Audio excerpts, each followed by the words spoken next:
Rare only runs are pretty difficult. I've tried a few at this point, but I've never managed to complete one. My last one ended deep into Act 5 hell. Not in a good way though. In the end I got by souls in the Worldstone Keep. I am a believer in why fix a problem you don't have. The Amazon is dead because of Act 5. But what if there was no Act 5? Welcome to Classic Mode. Classic Mode does not have an Act 5. After Diablo, the game starts a countdown and kicks you out, ready for a new difficulty. Perfect solution if you ask me. To preemptively work around the very predictable flood of now do it on a barb comments, I go ahead and create a mighty barbarian in Classic Mode. To preempt even more comments. Yes, I know this isn't true Classic. And with that, we are off. First up, I'm gonna introduce everyone who hasn't ever played Classic Mode to the wonders of the stash I'm going to be using for this run. Yes, that is very small. No worries though, I've gotten used to working with less than expected and initial disappointment. Finishing up the Den of Evil is easy enough, all it takes is a good fisting for corpse fire to go down for the count. However, not all of the game will be as easy as the Den, so I'm going to need a bit more. To find my first pieces of gear, I head into the very creatively named cave.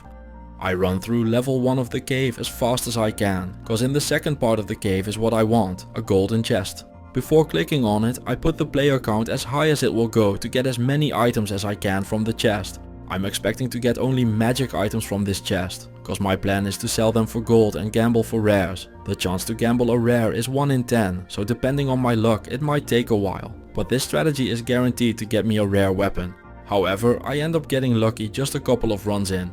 It's all very technical mumbo jumbo, but it boils down to this. It's 50-50 if a chest drops rares. They either do or they don't, but they can't half and half it. If it decides to drop rares, it will drop only rares. A rare club drops to the floor, and while I know exactly how sweet my endgame weapon is going to be, cause I made the video and all, we all have to start somewhere, and that somewhere for this barbarian is this club. But trust me, the final weapon is brilliant, you're gonna wanna see it. Many items that are seen as obvious choices just don't exist in Classic. While rune words would be banned anyway, runes don't exist at all, so instead I go and grind levels on Rakanishu.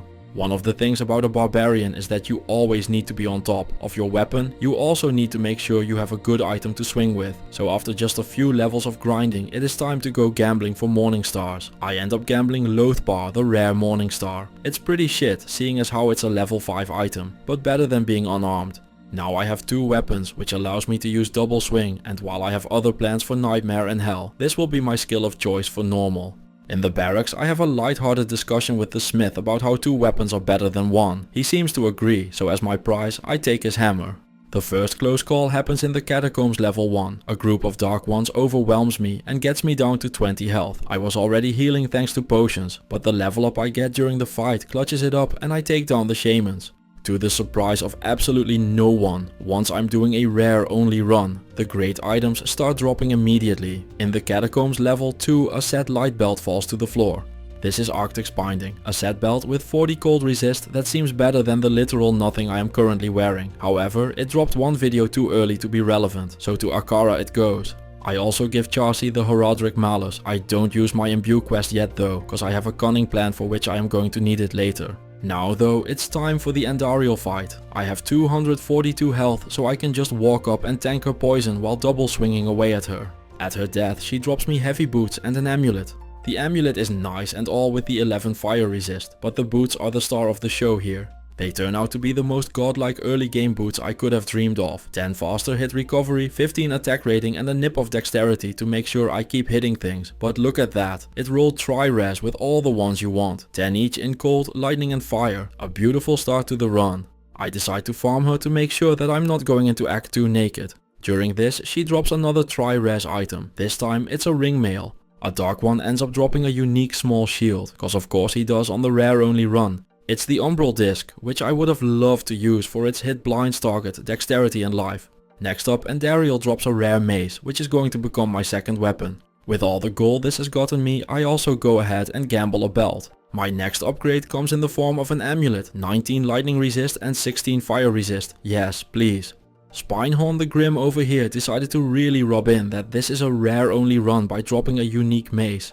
This is Crush Flange, one of the best early game melee weapons in the game. I try to find this on every single melee run I can get it thanks to its 33% chance of crushing blow, 15 strength and 50% fire resist. I thought about editing the colors of the footage and just gaslighting the shit out of everyone so I could use it, but I'm guessing that would still be pretty obvious, so I decided not to. Remember that amulet I talked about being happy with just 2 sentences ago? Well, it's lasted about as long as I usually do, cause my lady drops it like it's hot. The amulet she throws my way turns out to have 10 faster cast rate, 20 cold resist, 18 lightning resist and 15 poison resist. I will never give her attitude if she keeps dropping it like this. The parade of items I can't use goes on as just one run later. A pair of heavy boots falls to the floor. Fortunately, I can use the gloves. They aren't anything special, but half freeze duration is very welcome. No cap, I gamble a rare cap. See, I know the lingo. I can still roll with the young folks. I'm still hip. With every slot but rings decked out. It is time to move on towards Act 2, which starts off in the sewers, where I end up finding the 1970s star Dirk Diggler. Just like in his movies, he goes at it quick and loose. However, he is a unique, so I can't use it. Too bad as well, I would have loved those resistances. At the end of the sewers, I deal with Mariomon for the Book of Skill. During my trek through the dry hills, I have a close encounter of the third kind with some saber cats who end up getting my life total one lower than I would have loved to see. A rare chainmail drops from Beetle Burst, and with it the trend of tri-res items seems to just be bursting out of its beats. The resistances on both armors are very close, so I decide to go with the one that also has the 17 faster hit recovery. In the Lost City it starts looking like I won't have to worry about dying in Act 5 at all, cause I'm barely making it through here. I don't know what's going on here, but first I get my ass kicked by a bunch of zombies, after which I just get full stepsister stuck on the stairs and end up having to save and exit the game to even survive. All in all, a very promising start to Act 2. I'm not worried at all. I know what's going to help, a mercenary. After all, these are the powerhouses of every run. I'm sure they can pull me through this and carry me on their back, no questions asked. Welcome to the Team Hazard. And farewell Hazard, I hope those 30 seconds were as good for you as they were for me. In Classic, you can't revive mercenaries. Beetle Burst drops me a rare ring to distract me from the worries of the world. 5 fire resist, 13 poison and half freeze duration. Not bad at all for an early game ring. To keep on top of my weapons, I go back to the responsible decision machine that is gambling again. This time I'm aiming for rare flails. I end up rolling 2 of them, and while the average damage on them isn't higher than the weapons I am currently using, the weapon speed is, so they hit just as hard but a little bit faster. The summoner had no clue what I was talking about, so I decided to just show him. In the Tal Rasha's tomb, I get the greatest map I could have ever dreamed of, so it's time to go and fight the ultimate noob killer Duriel. The hardest part of this fight is honestly just getting and staying close to him. He keeps knocking me back, making it very hard for me to hit him. I end getting pushed into a wall, allowing me to just mindlessly start swinging at him until either he or I dies. Luckily it's him. I almost get not as lucky in the spider cavern though. Sark the Burning is cursed and extra strong, and it shows cause he decides to treat my life total like his personal high score counter. Fortunately, he doesn't win the prize, but man, he came close. I need to be careful to avoid that in the future. For now though, I am absolutely ecstatic to find yet another unique that would be amazing for this run, as a 2-handed unique sword drops to the floor.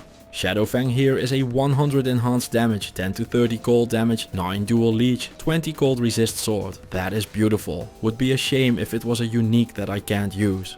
During the rest of the travels through the jungle, the game bids me welcome to the jungle, and even though it has fun and games, it doesn't have great rings. The Gitbin reward is better than literally wearing nothing, but not by a lot. In Classic, you can't give your mercenaries gear, so even though I hired Raldin, he can't equip the unique spiked shield that the Witch Doctor drops.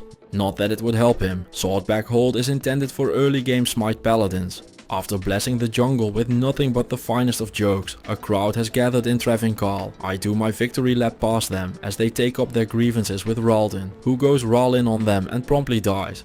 In the sewers level 1, Icehawk Riftwing drops my next weapon upgrade, a rare flail with 1 less damage but 10 more increased attack speed. And I know it doesn't look like much, but if we don't do these upgrades, we are going to be in a spot where we suddenly don't deal any damage at all.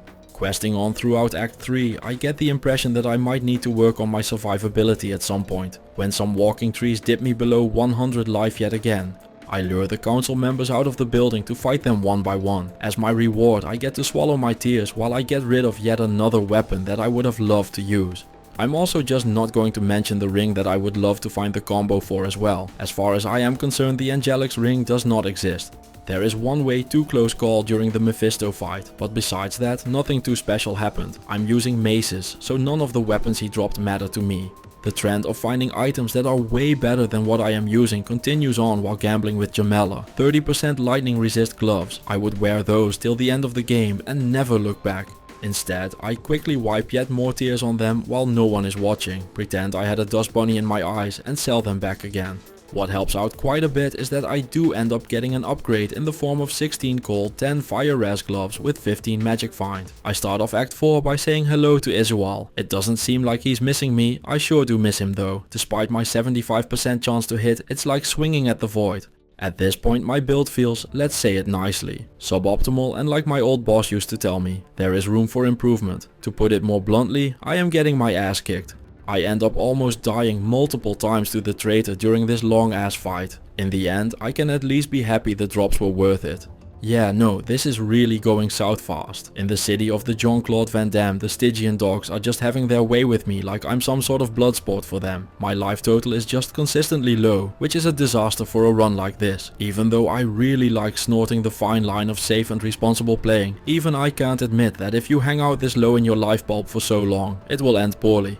The fight for the Hellforge hammer doesn't go much better. My life total has just become a 50-50 equation, and if you're wondering if by that I mean my life total, my survival odds, or my IQ for keeping on playing like this, I leave the answer to those questions up to you. Runes don't exist in Classic, so the Hellforge just drops 4 weirdly spelled versions of gold. I decide to use that gold to go gambling again, and apparently I am getting very good at it, cause I managed to gamble 2 warhammers for my next little bit of damage that will let me pretend I am doing fine for just a little bit longer.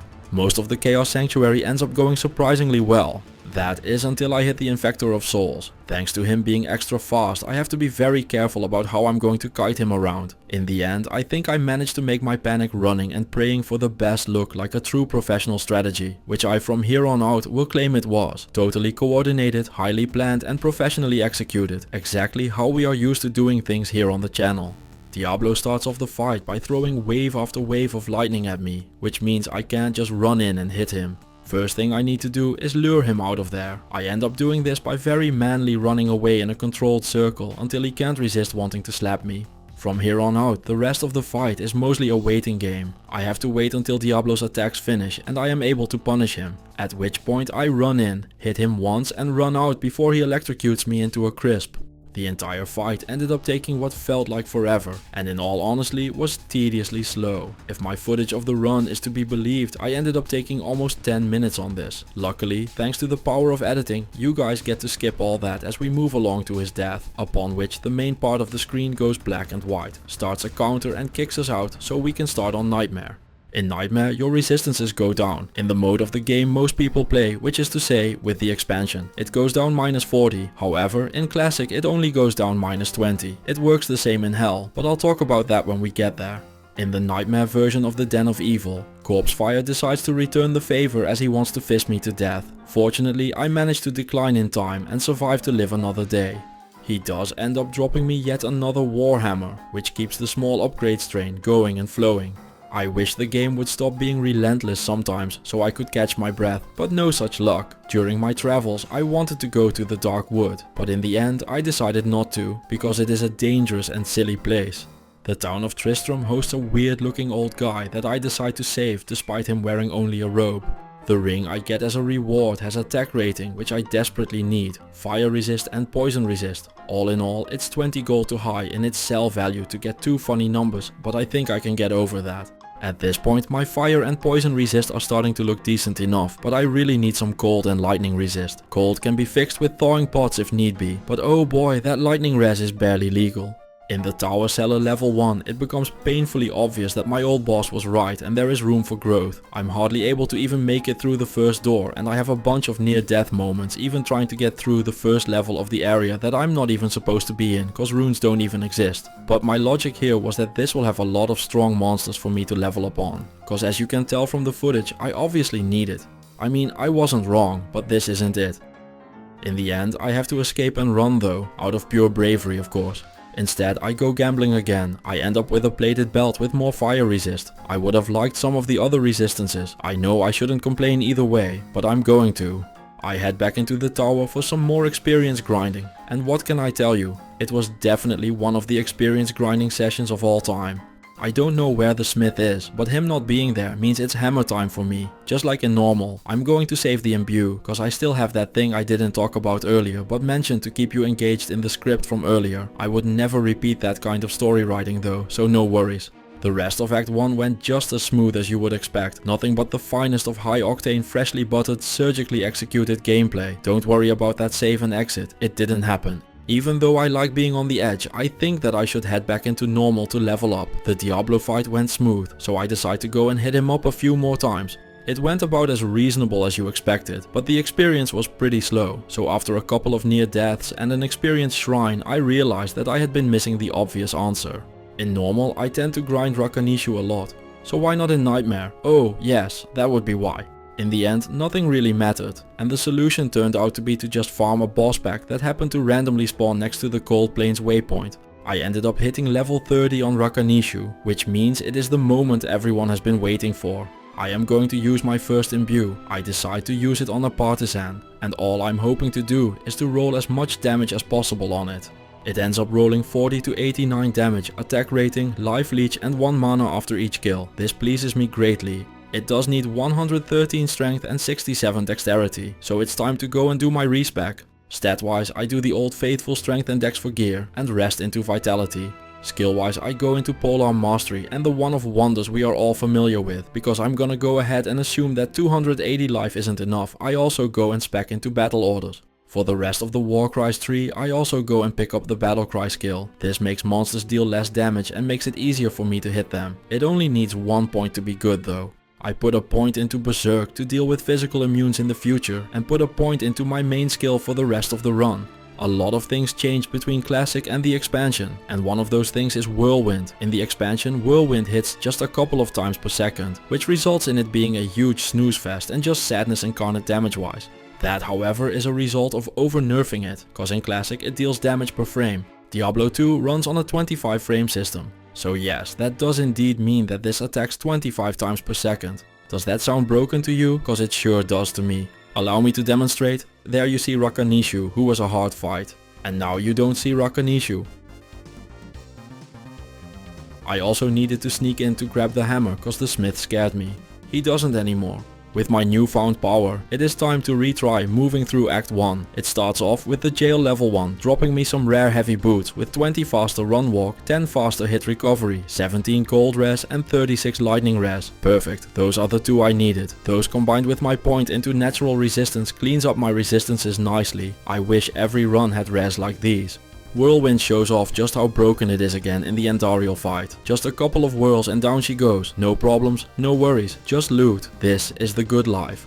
Gear wise, I grabbed the splint mail over my chainmail, but the rest of my gear is pretty good at this point. Act 2 starts off by telling Radamant about just how cool my new Whirlwind skill is. I give him a showcase and he falls over in astonishment. In the far oasis, a bug drops a straight upgrade for my gloves. The new ones have the same stats but better.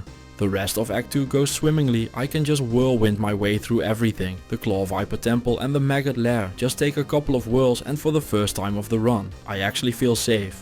Which resulted in me paying a bit less attention and ending up in the wrong Tal Rasha's tomb. But I'm gonna go ahead and not show that on video, cause it never happened. And if it did, it wasn't my fault. And it also was planned and totally intentional, so yeah. Turiel has a Holy Freeze aura, which keeps me, the hitting every frame Whirlwind Barbarian on him longer. It went exactly how you think it would go. Wall of the Eyeless is amazing for an Act 3 mercenary, but like I mentioned earlier, in Classic mercenaries really aren't worth bothering with cause you can't give them gear or revive them, so yet another wasted drop to add to the pile. Act 3 is basically just a giant checklist at this point. I start off with the Jade figurine and follow it up with the Git bin. The ring isn't very good, but I figured I might as well show it. I liked when the run was easy, calm and relaxing, but we can't have me enjoying myself of course, so I find myself in the Flayer dungeon level 2 with a curse on my head and champion dolls on my tail. For this entire area, I need to be extremely careful on when I whirlwind. One wrong move will spell the end of the run. I leap around to dodge some stuff but almost get got when I underestimate just how much range I have while trying to get out of a pack of bats. A third close call happens as well when I almost get stuck again, cause dear lord do those dolls hurt like a son of a bitch. I don't know why, but it just never gets old to see the barbarian jumping through the ceiling on level 3. In the sewers level 2 I survive cause I swing and miss with Berserk. I was trying to click on the chest, cause all I'm trying to do is to just GTFO out of there. It ends up taking a few more laps, but I do manage to make it out of there with Khalim's heart. The Durance of Hate turns out to be a doll of a time as well. I end up running all the way through with a pack of dolls hot on my heels. It's a good thing I can just ignore them and run away, cause if I whirl into those it's certain death. I have a big revelation you would never expect to tell you about the Mephisto fight. If you whirl into him and hit him on every single frame, he dies really fast. The bassinet he drops has 29 light, 12 fire and 5 poison res. On top of that, it has 10 faster hit recovery and a 5% bonus to attack rating. The cherry on top are of course the 2 life and 5 light radius. All kidding aside, this helm is amazing. I don't bother with the Hellforge in Act 4, cause it doesn't drop any runes anyway, so I just jump my way over the River of Flame to get into the Chaos Sanctuary. In the Sanctuary, a rare ring ends up dropping, and while it has a bunch of stats, mana and magic find, I still prefer the resistances I currently have. A plate mail drops as well, which is good, cause it had been a while since I found gear that was much better than what I can actually use. I've gotta get reminded every once in a while that I am doing a rare only run and not a good gear run or anything like that. The Diablo fight involves lots of whirling around and dealing damage. It goes much better than it did in normal, so just a couple twirly moments later, the demon goes down. With Diablo having met his demise, it is time to go and spin to win in hell. As always, going into a new difficulty starts off with a resistance check. In the expansion you get minus 100 resists when going into hell, but in classic it's just minus 50. As a result, our resistances are honestly not looking too bad at all. The max lightning surprises me, but in a good way. Cold and poison resist can be fixed with thawing potions and antidotes, so I'm basically good on resists. The only things left to do are improving my weapon, cause the partisan I'm using now won't be good enough to clear hell with. And the other thing I need to do is survive, cause while things are looking good now, I've never actually managed to make it through one of these rare only runs before, so I shouldn't be getting complacent just yet. I'll also go ahead and give a gear show before we get started on hell. We have a rare partisan, a rare helm, a rare amulet, a rare armor, rare chain gloves, a rare ring, a rare belt that honestly needs some improvement, a second rare ring and rare boots. Who could have guessed on the rare only run? My belt is pretty terrible, so I decide to gamble at Geats. I end up with a plated belt that has 24 faster hit recovery, 23 life, 13 light and 14 fire resist. Now that we are in hell, I'm going to be using Battle Cry a lot more. It's the orange balls you see above the zombies. It gives them minus defense and decreases their damage, which is good, cause at 969 life after bow, I'm definitely on the lower end of things. Corpse Fire is cursed, so at this point he can quite literally one-shot me. The way to deal with this is by hoping really hard that he won't do it. You can also just spin on the edges and use the range you have that he doesn't. Even with all of that strategizing, it still gets way too close multiple times. It doesn't get much better in the Cold Plains. You can really tell that my weapon was good for Nightmare, but isn't cutting it in hell. The brutes in Black Marsh almost kill me as well. So do the skeleton warriors. And the Fallens in the barracks go ahead and take their crack at trying to curb stomp me. I pick up a new demon hide armor in the catacombs level 2 to help out with the cold resist. A big part of the game is actually doing the quests, so I head back into the act cause so far I had just been rushing past them. The smith thought he got lucky and that I had forgotten about him, but I hadn't. I need my imbues, so I make it very clear to him that I am going to borrow his hammer for a little bit. Man, I had almost survived for a full minute without getting clobbered. Good thing Treehead Woodfist is here to fix that. In Tristram I let Cain out. The ring I get as a reward had potential with its 6 life leech and attack rating, but it just needed to have more to be worth using. The point in Berserk shows its worth in the catacombs level 4 against Rodheart the Howler. The Andariel fight is nowhere near as easy as it was in Nightmare. Even with Battlecry on her, there are a bunch of close calls. It takes a lot of spinning at this point, reminding me that I desperately need a damage upgrade.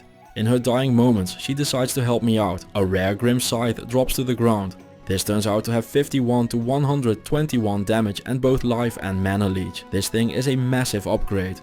It does however require 140 strength and dex. At this point I should be able to reach that with a respec, so I didn't think about it too much and went ahead and respect again. It turns out to be that if I do strength and dex for gear, I don't get any vitality. I manage to have exactly enough stats in total. So guess what? Our life total ends up being pretty low with 0 vitality above my base starting amount. At this point I have to be smart and do the right thing. With 405 life after battle orders I can't push on. That would be certain death, is what a smart person would say. So I go ahead and move on into Act 2 and attack a group of Conviction Lightning enchanted beetles and Fanaticism physical immune itchies. This group of monsters turns out to be quite a risky endeavor. They get my life total in double digits before I defeat them. The great survivability continues on as I drop a unique heavy belt from a random monster. I would love to use gold wrap. I go ahead and almost die on Beetle Burst, forcing me to take a moment. That moment floods me with the memories of my past rare only runs, where the dead paladins are on the floor and the Amazons are like greased lightning, but not in the good way, more in a jolted and splattered on the floor after being electrocuted by souls kind of way. Back to Nightmare it is, cause I'm going to need some levels. The experience in the player's 8 Chaos Sanctuary is very good. Every single boss pack is basically rocket fuel for the experience bar. Especially the Diablo fight is a big boost for the bar. Every single kill gets more than a full block of experience. Diablo himself decided to be a bro as well. The death mask he drops has 27 lightning and 23 fire resist, which is a straight upgrade over the helm I'm wearing. I grind a few more levels, but the most important thing that happens is that a plain Martel de Fer drops from one of the Infector of Souls minions. Even at its base damage, this thing is already on par with the Grim Scythe. Remember when I talked about having a cunning plan and saving my imbue? This is the potential weapon I was talking about. A high-end Martel de Fer is the literal best weapon for a whirlwind barbarian in the entire game. Because in Classic the base weapon speed doesn't matter, all you need is to get the biggest stick you can hold on to. I go for the imbue and the weapon turns out okay. 47% enhanced damage is nice, the 20% increased attack speed doesn't matter. She will have to do better than that though. I've actually found a second one of these white Martel de Fer before I did the imbues, so it's time to go and see just how much Chassis loves us the second time around. I roll the imbue and oh dear fucking god, we rolled a monster. 131 to 214 damage and even 50% more to the undead. 10 increased attack speed on there as well and some attack rating. And I know, if you're used to playing with the expansion, this weapon looks like trash. But I'm not joking here, this is one of the best weapons you can get in the entire game. This is the best weapon I have ever had on any solo self-found character. I'll need to quickly go and respec to wear it. The build is exactly the same, except now I have more strength and mace instead of polearm mastery. Not needing dex also allows me to pump up my survivability a ton. So from here on out I have enough damage to crush a tank, and the vitality to back it. Yes, that is as good as it sounds. Anyway, back to showing just how good this weapon is. Here you have Nightmare Diablo. This is what the fight looked like when I fought him with the Grim Scythe. It's alright and all, and sure we make it and get the kill, but that wasn't anything too special. Now look at what happens to his life total when I introduce him to my massive fucking club. Yep, that is Diablo, in just a couple of seconds, all thanks to my new Martel de Fer. He dropped another one as well, but it wasn't as good. But as you can see, this barbarian has gone from being a weak pathetic fool who tried coming for your soul, who thanks to the drop of one item this run has gone from struggling and needing a diaper and a prayer every time I whirl into even a single enemy to something more, something deeper. No wait, that's wrong, it's not deeper. It doesn't need to be. Women want to be this barb, men want to be with him. The world of Diablo is called Sanctuary and the story is all about the balance between the good, the bad and the ugly. With only one thought going through my mind as I look at the empty eyes and broken soulstone in front of my feet. I am become Death, the destroyer of worlds. With the demon's corpse still at my feet, I think about how things have been going and the hours I have spent on the brink of death. And you know what, I think it is time to tip the scales back. Cause while everything in the rest of the game wants to think it's still a problem, that it can still bully me, stand in my way of victory, or just blatantly steal my lunch money and piss in my shoes, they have no idea what's coming. They don't know yet that the only thing that they should fear is me. They don't know yet that from here on out killing is my business, and business is going to be good. First up we have Fangskin. Him and his friends start off with the usual bullying, but just a couple of swings later he is nothing but a puddle of blood on the floor. The maggot lair is nothing short of a horror movie as I go full Leatherface on everything in there, leaving behind halls full of loot where once monsters used to be. In the Arcane Sanctuary I can just ignore the laws of physics and spin a quick story about why gravity doesn't work for me to the summoner. In the Tal Rasha's tombs, a group of ghosts proves to still be very strong and very physical immune. I'm sure I can deal with them, but it's much easier to just get the AI stuck behind a corner, so that's what I do. The Duriel fight takes 8 whirlwinds and 12 seconds. What can I say? I'm sorry bro, I know the feeling. No need to worry about it when you're dead though. Honestly, nothing does anymore. The rest of the game is just a formality at this point. In the ruined temple, I whirl through fauna monsters, not because I need to, but just to prove my point. Diablo 2 is known to be a very hard game, and even with being this strong, the game shows me why. In the Flayer dungeon, I get the worst possible spawn I could get, physical immunes and dolls. I could take either one of them on their own, but the souls force me to run through, which drives me straight into the dolls waiting to have their way with me. I have to admit, defeat and do a save and exit. The second attempt doesn't go much better. I end up walking myself into a corner and having to do a daring and very brave escape yet again. Third time's the charm though. I managed to make my way through the Flayer dungeon, which rewards me with Kalim's brain. From here on out, the run is truly just a matter of getting to the end. I realize nothing else is going to stop me as I whirlwind Torque Icefist to his death in just 2 spins. Ismail Vilhand ends up being physical immune, but that is of course what I have Berserk for. In the Durance of Hate level 1, it is much easier to ignore the dolls and just run on, so I do. And on level 2, I didn't even encounter a single monster as I get the greatest map the world has ever seen. I think this is the game's way of telling that it knows its jig is up. Just 7 spins later, Mephisto is down, and I head into the final act. The game musters up some souls in the Plains of Despair, but the fantastic maps continue and I make it through the plains untroubled and unbothered. In the City of the Damned, the game truly just gives up. The waypoint is the first thing I see when I enter. I decide to go back for Isual, which isn't necessary at all, but I do it anyway because killing things with a hammer is really fun. I do the same thing as I did in Nightmare and Feral Jab over the River of Flame. And I could be all like, wow, the Chaos Sanctuary was hard, long, thick and dangerous, but I think this clip of me taking down the Lord Desays in one attack proves that it wasn't. Infector of Souls ends up being physical immune, so I have to do a quick John Wick's floor on him, and with him down, it is time for the final fight. Diablo is almost disappointingly easy. It takes a few spins, but there is never a real threat or risk, and without further fanfare, down he goes. And there you have it. I have finally cleared a rare only run. It took a few tries, but in the end, all I needed to do was play the strongest build in the game and skip the hard parts. Thank you all for watching. A special thanks to the channel members and Patreons. If you're not subscribed, ask yourself why not. And I will see you all in the next one.